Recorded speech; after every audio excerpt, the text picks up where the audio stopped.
The BET Innovation Index was developed last year. We designed it to be a kind of annual temperature check to see how innovation is taking place in education. I think one of the things that I've been privileged to see is how innovation can occur very separately in different parts of the sector in terms of kind of good practice and quality implementation. I think educators want to be on board with technology. They see their students using it and they know it's something they need to be able to integrate effectively, they need to feel comfortable with, but I do think they feel anxious about it.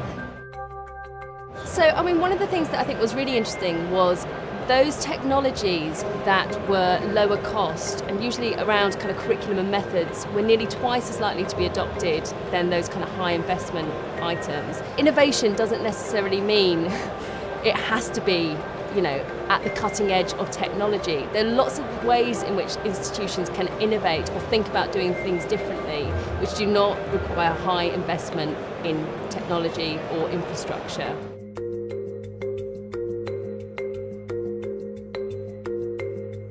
AI can really help us in combination with big data to understand where they're having stumbling blocks, where they need support, where they're actually flying. And that, as a human teacher, that's enormously valuable.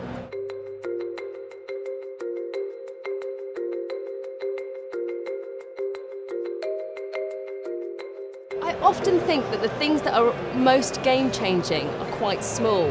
Integrating those methods within the curriculum can be really, really powerful, particularly as we try to prepare students for the next economy, the next digital economy, and for jobs that might not even be available yet. But those skills that they learn from working collaboratively with one another on project-based kind of approaches could be really, really effective.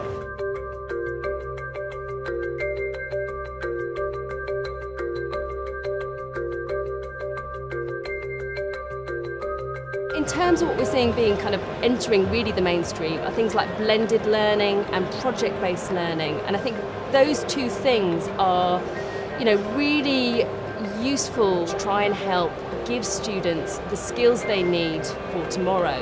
Learning analytics and adaptive technologies can be powered by artificial intelligence. And when they are powered by artificial intelligence, those two technologies are, without doubt, transformational.